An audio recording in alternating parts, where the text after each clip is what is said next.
시약도를 비롯한 의학계열 학생들을 위한 그러나 일반인들에게도 재미있는 MK해부학 그 세 번째 편 시작합니다.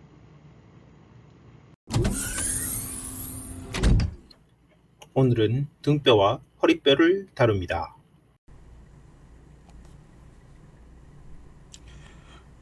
등뼈 thoracic vertebra.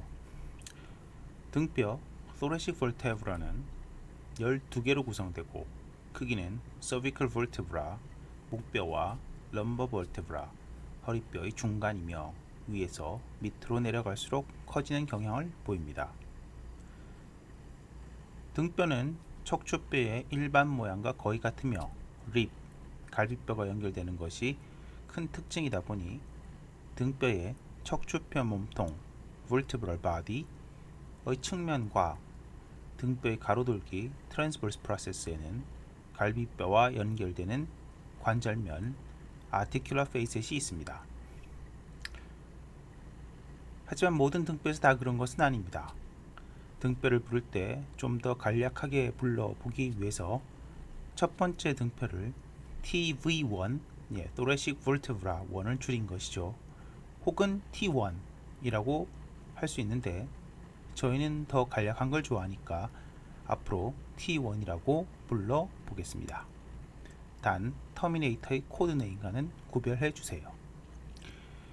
뒤에 다시 말씀드리겠지만 일반적인 등뼈의 형태를 갖추고 있는 것은 T2부터 T8까지인데 얘들은 위와 아래에 관절면 articular facet이 2개씩입니다. 아니 잠깐, 앞에서 리버의 개수와 thoracic vertebra의 개수가 같다고 그랬었는데 그렇다면 이게 어떻게 된 일인가? 네, 이렇게 2개인 이유는 위와 아래 등뼈 사이에 립이 붙기 때문이죠. 다시 말해서 1대1 대응이 아니라 1대2 대응이라는 것입니다. 더 정확히 말하면 립의 헤드가 반반씩 붙기 때문인데 반반 무만이가 아닙니다. 따라서 이러한 페이셋을 데미 페이셋이라고 부르죠. 하나의 vertebral body에 2개의 데미 페이셋이 위아래로 있는 것입니다. 이것은 립의 입장에서도 마찬가지인 게 립의 헤드에 상면과 하면이 있어서 위와 아래의 vertebral body에 관절하는 것이기 때문에 역시 2대1 대응으로 붙는 것이죠. 하지만 T1의 경우에는 고스란히 first rib의 헤드를 받는 entire facet이 vertebral body에 있습니다.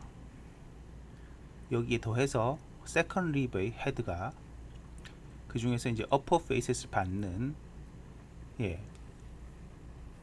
articular facet이 즉 데미 facet이 아래쪽에 하나 더 있습니다. 따라서 이것은 1.5라고 할 수 있는 형태인데요. 반면 T9의 경우에는 위에 데미 페이셋만 있고 아래는 없습니다. T10, 11, 12는 립과 1대1 대응을 하죠. 다시 말해 T10, 11, 12는 vertebral body의 측면에 entire facet이 하나씩 있는 셈입니다. 물론 이것은 한쪽 측면만을 이야기하는 것이니 좌우 양쪽을 모두 따진다면 2배씩 해서 계산하는 것이 맞겠지요. 한편 트랜스버스 프로세스에 있는 페이셋의 경우에는 앞으로 배우게 될 립의 튜버클, 헤드가 아니고 튜버클과 관절하는 부분입니다. 특별히 T11과 12에는 이것이 없습니다. 그 이유는 나중에 립을 배울 때 알게 됩니다.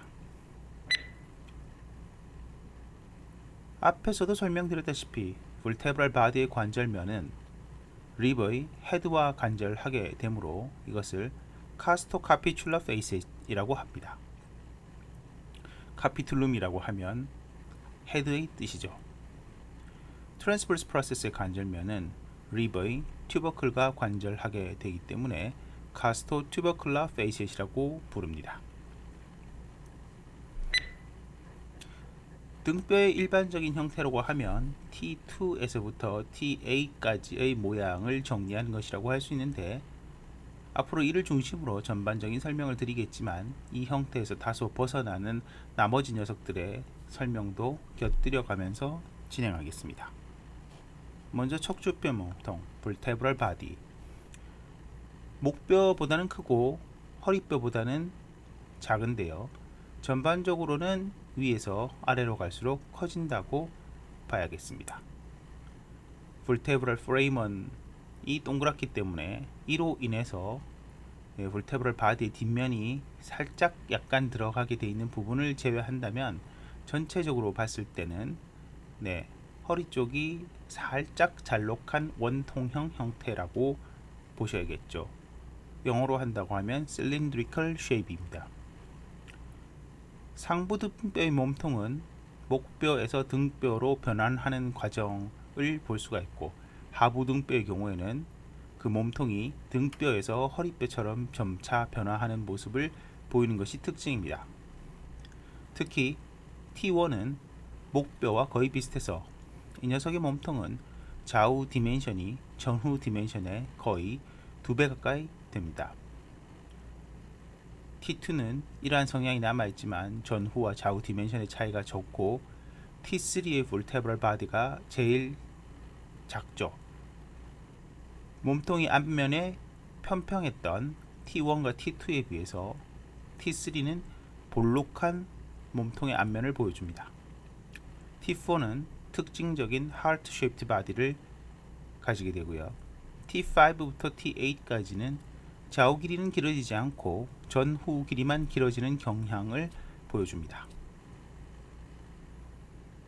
T5부터 T8까지 트랜스버스 플레인에서 보면은 좌우가 살짝 비대칭인데요.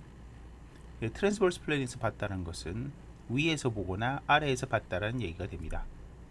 이것은 thoracic aorta의 프레셔 때문에 한쪽이 살짝, 특히 그 좌측이 살짝 덜 동그랗고 평평하게 되기 때문입니다. T9부터는 모든 방향의 디멘션이 급격하게 커져서 허리뼈, lumbar vertebra처럼 점차 변하게 되고, T12는 거의 lumbar vertebra처럼 생겼습니다.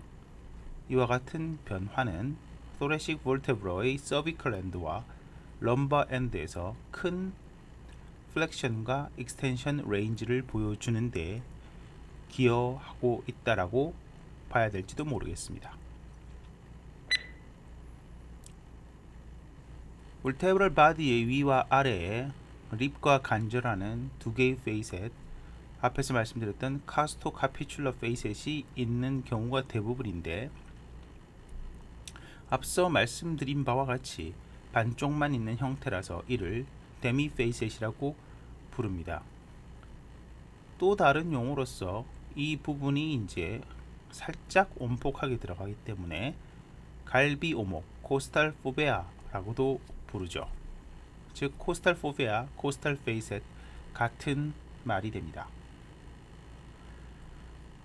anterior longitudinal ligament와 posterior longitudinal ligament가 vertebral body의 경계 부위에 부착합니다.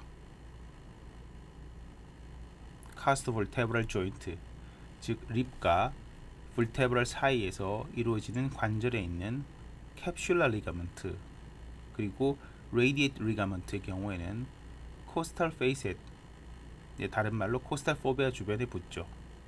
여기서는 이 인대들에 대해서 이름만 알고 더 이상의 자세한 설명은 생략합니다. vertebral foramen, 요것은 작고 둥근 편입니다.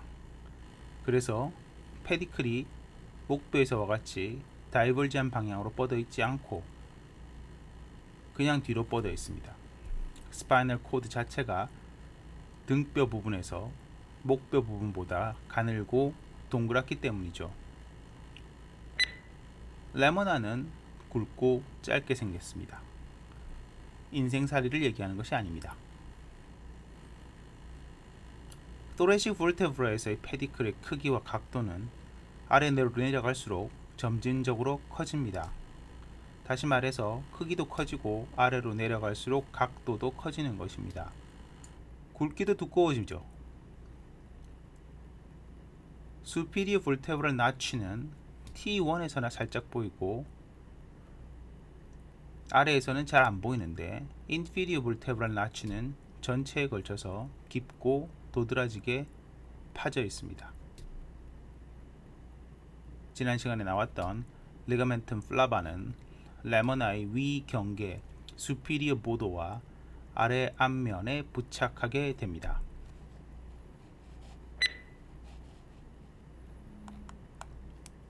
thoracic vertebrae spinous process는 길고 아래로 향하는데 그 경사가 T5에서 T8 사이에서 제일 심하고 이때 스파이너스 프로세스들이 서로 겹치는 형태를 띠죠. 여기에는 수프라스피너스 리가먼트와 인터스피너스 리가먼트가 부착하게 됩니다.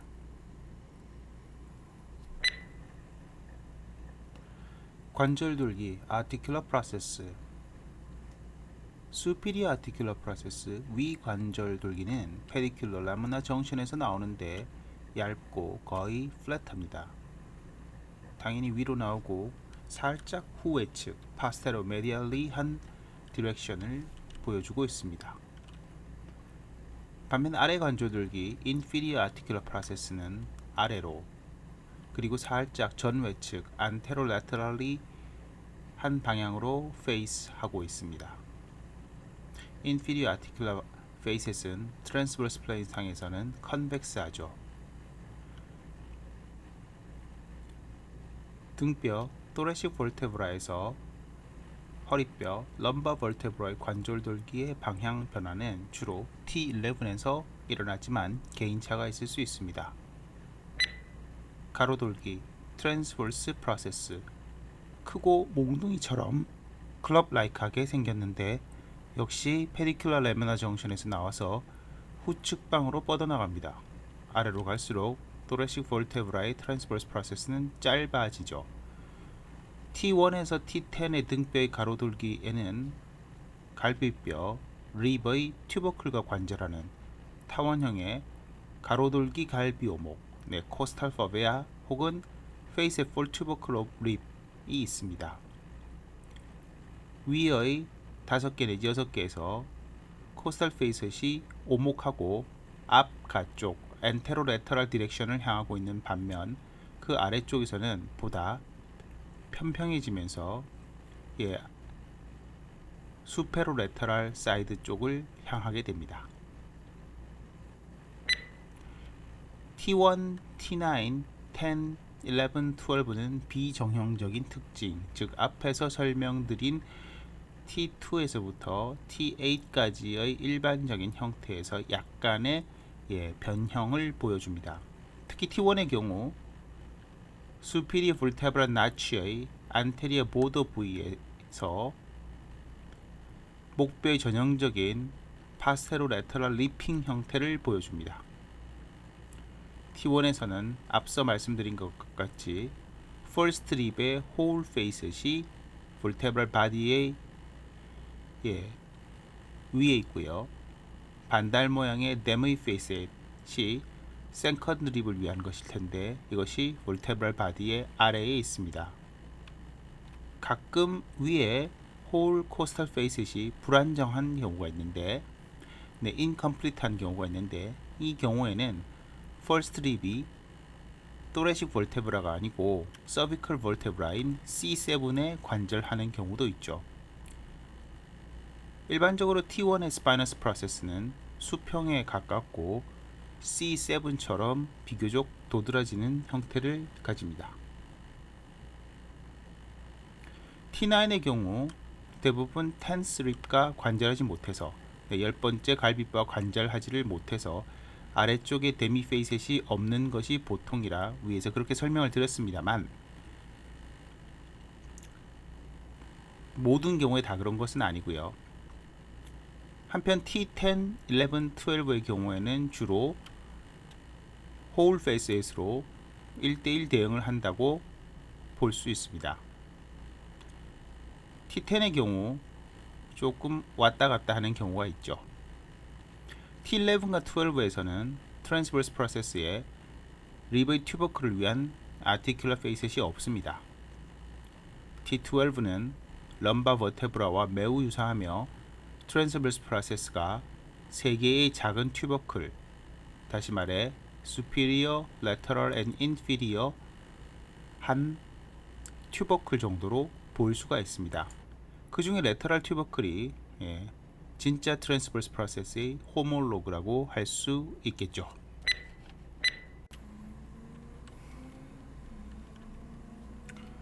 허리뼈, 럼바 버테브라 5개로 구성되고 다른 척추에 비해서 크고 무거우며 형태적인 차이 중 두드러진 것은 등뼈, 또레시 볼테브라와 비교했을 때는 카스탈 페이셋이 없다는 점이 있고, 목뼈, 서비컬 볼테브라와 비교한다라고 하면 포라멘 트랜스버자리움이 없다는 것을 들 수가 있습니다. 사실 이런 비교는 하나의 잘 배열된 시편, 저희 해부학 교실에 있는 시편 같은 그런 데서 볼 때는 큰 의미가 없는데, 누군가 흐트러 놓은 시편을 본다든지 시험에서라든지 혹은 신장이나 성별 등이 다른 사람들의 것과 섞여 있을 때 이것을 구분해낸다든지 혹은 사람과 짐승의 것들이 섞여 있을 때 이를 감별해내야 된다고 생각해 본다면 이러한 특징들을 잘 알고 있는 것이 필요하다는 것을 쉽게 인정할 수 있습니다. 허리뼈의 특징을 전체적으로 정리해 본다면 먼저 볼테브럴 바디의 경우 크고 두꺼우며 가로로 더 넓은 그런 형태를 보여주고 있습니다. 척추뼈 구멍 vertebral framer는 삼각형인데요.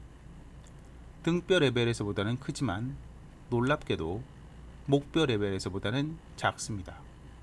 이것이 이상할 것은 없는 것이 스파이널 코드의 크기와 관계되어 있는 것, 그리고 모양과 관계되어 있는 것이기 때문에 뉴로 어나토미를 배워보시면 쉽게 이해가 됩니다.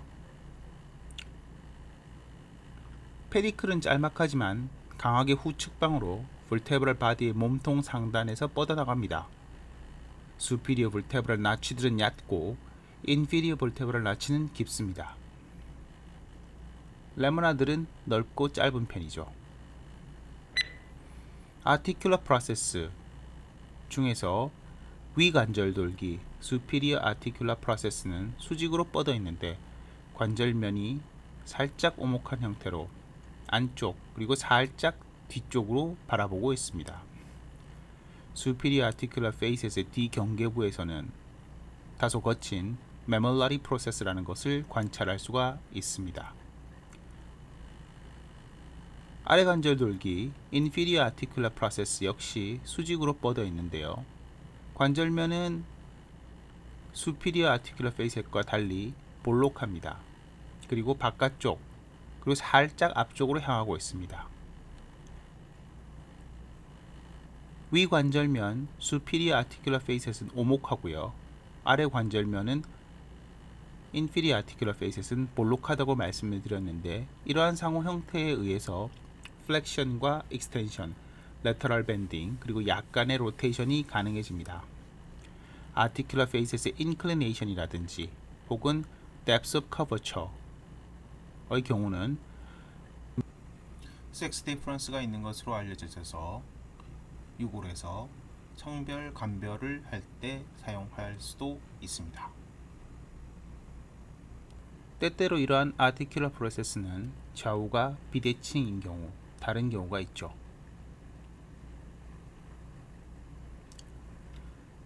superior articular facet들의 좌우 간격이 inferior articular facet의 좌우 간격에 비해서 더 넓은 편이지만 L4에 가면 거의 차이가 없어지고 L5에서는 거의 똑같아집니다. transverse process lumbar vertebrae transverse process는 길고 앞뒤로 얇습니다.